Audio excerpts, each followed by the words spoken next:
네, 이제 원가 계산의 마지막 시간이고요. 마지막 공손품, 또 뭐 결합 원가 계산 등등등의 이제 종합 원가 계산에 따라다니는 여러 가지 요소들을 살펴볼 텐데요. 공손품이라는 건 이런 거예요. 제품을 만들었는데 나중에 검사해 보니까 잘 안 돌아가거나 합격이 미달하는 거야. 그런 것들을 우리가 공손품이라고 불러요. 그래서 공손품은 다 만들었는데 결국엔 합격에 미달하는 거예요. 그래서 불합격. 그래서 여러 가지 이유가 있을 거고요. 그래서 공손된 이 물량에 대해서 이게 되게 억울한 게 뭐냐면은 다 완성했다. 그래서 예를 들면은 T자 계정으로 완성한 걸 체크해 보니까 완성이 1000개였고 기말에 만약에 500개잖아요. 20% 완성이 된 상태로 뭐 그랬대요. 그러면 완성된 거는 팔 수 있냐 물어보잖아요. 근데 못 팔 수도 있는 거예요. 1000개를 다 놓고 한 개 한 개 검수한단 말이야. 근데 검수하는 과정에서 10개가 불량이야. 이럴 수 있거든. 그래서 공손품이 제일 속상한 게 뭐냐면 다 완벽한 제품이 됐는데 못 팔아. 이거 우리가 공손품이라고 불러요. 억울하겠죠. 기말은 억울할 게 없어요. 어차피 미완성이기 때문에 다음 연도에 만들어야 되는 거고 요게 이제 문제인 거고요. 그 공손에 대한 이 수량을 원인 또는 발생 시점에 따라서 어떻게 처리하고 어떻게 배분할 거냐인데 많이 나오는 부분은 아닙니다. 그렇지만 이제 이론적으로 하나가 객관식 안에 공손에 대한 예제에 대한 설명을 가끔 물어보기 때문에 지금 정상적인 거, 비정상적인 거 이렇게 나누는데 앞에서 우리가 원재료도 얘기할 때 정상, 비정상 얘기한 적 있고 저기 재무회계 공부할 때도 재고자산에서 얘기한 적 있죠. 수량이 부족한 건데 정상인 경우는 원가로 배분하는 거 똑같고요. 비정상은 무조건 영업외 비용 처리하는 거예요. 똑같아요. 회계의 기본인데 정상은 기말의 제공품의 검사 시점을 통과하면 완성품 기말 제공품에다가 둘 다 배분하겠다는 얘기고요. 검사 시점을 통과하지 않으면 완성품에만 배부하겠대요. 계산을 해봐야지 좀 알 텐데 아까 제가 말씀드린 것처럼 1000개 중에 알고 보니까 990개만 팔 수 있어. 10개가 불량이야. 원래 500개는 기말이고 예를 들면 그러면 10개를 뭐라고 부르냐면 따로 불러요. 공손품 또는 뭐 공손 이렇게 불러요. 그 10개가 10억이라 해봐요. 10억. 그러면 그 10억 원어치에 해당하는 요 돈을 영업외 비용으로 던져버릴 거냐 원가로 보낼 거냐 근데 그 원가 중에 여기에 일부 여기에 일부 보낼 거냐 아니면 10억을 전부 다 완성품에만 배부할 거냐 이런 얘기예요. 어떻게 배부할 거냐 왜 10억을 기말에 배부해? 왜 기말에 배부하는 이유는 검사를 어느 시점에 했냐에 따라 아유 그래 너는 전부 다 완성된 원가가 아니라 다음 연도에 완성하는 것으로 같이 투입하는 걸로 기말에 배부하는 걸로 하겠다라는 얘기인데 어떻게 배부하는지는 계산을 해봐야지 알겠죠. 일단 검사 시점을 통과했느냐 안 했느냐가 핵심이에요.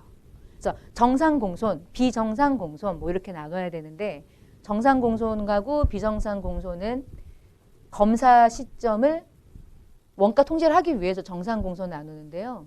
허용률이라고 하는 게 뭐냐면은 만약에 10개가 지금 불량이잖아요. 공손 아니 불량이 아니고 공손이잖아요. 그냥 공손이 아니잖아요. 정상으로 보면은 원가로 보내고 비정상이면은 영업외 비용으로 보내잖아요. 그러면 정상을 몇 개까지 볼 거고 비정상을 몇 개까지 볼 거냐가 되게 중요해지겠죠. 근데 그 퍼센테이지가 정상을 허용할 수 있는 허용률만큼은 정상으로 보내겠대요. 그 허용률은 문제마다 달라요. 그러니까 그런 거는 이게 응용하시면 되고 어쨌거나 정상이 아닌 것들은 정상으로 구분하고 아닌 것들만 비정상으로 구분하고 시험은 이 수량과 이 수량을 계산하는 게 가끔 나오는데 어렵지 않고요. 얘가 몇 퍼센트까지인지 알려줘요. 예를 들어서 몇 개 몇 퍼센트는 알고 보니까 6개 나왔다. 그럼 비정상은 4개 뭐 이런 식으로 나누는 거기 때문에 수량 계산은 어렵지가 않아요. 대응을 시켜볼게요. 일단 세 번째 항목을 먼저 보고요. 정상을 그러면 어디까지 볼 거냐. 근데 우리가 보니까 또 이런 게 있어. 기초가 또 있는 거야. 짜증나. 착수가 또 있어. 완성이 됐대. 기말이 됐어. 요 사이에 공손이 있는겨. 뭐 이런 식인 거야. 그 여러분 여기서 완성할 때 얘를 먼저 완성한 걸로 볼 거냐 에휴 퉁쳐가지고 갈 거냐 이거 되게 중요했잖아요. 근데 정상 공손 이런 거 파악할 때는요. 물량 흐름 파악을 해야 되기 때문에 실제 물량 흐름에 근거해야 돼서 기초는 당연히 먼저 완성한 것으로 가정해요.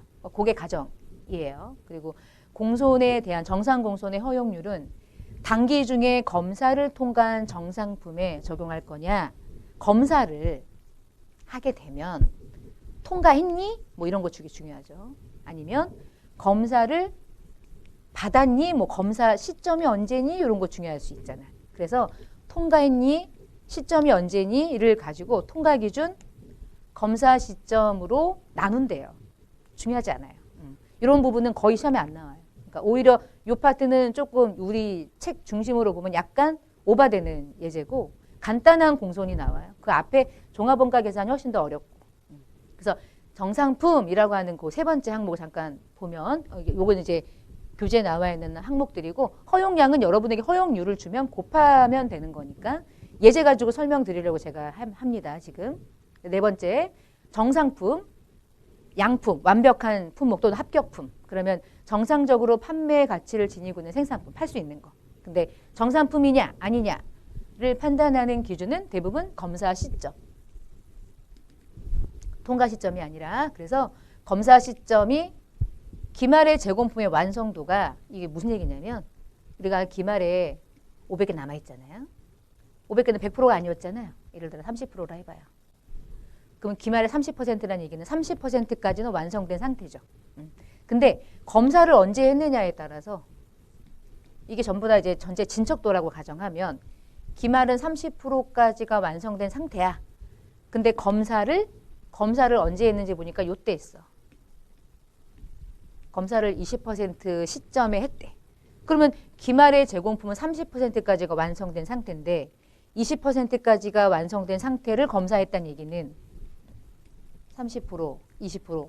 기말의 완성도가 높죠. 그 얘기는 기말의 제공품인 이 500개는 검사를 통과한 거잖아요. 30%니까 20%는 넘긴 거잖아요.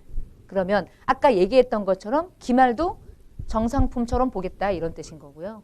만약에 기말 제공품은 15%까지밖에 완성이 안 됐대요. 근데 검사를 20%가 되는 시점에 한대요. 그러면 기말의 제공품 완성된 게 아니잖아요. 검사 시점에 통과하지 않았잖아. 그러면 기말 제공품은 정상품으로 보지 않겠다. 이런 관점이에요. 그래서 정상 공손의 수량에 몇 개까지 파악할 거냐에 대한 기준 중에 기말에 남아있는 건 100%가 아니니까 그게 검사하는 그 시점을 통과했냐 안 했느냐에 따라 포함 여부를 판단하겠다는 건데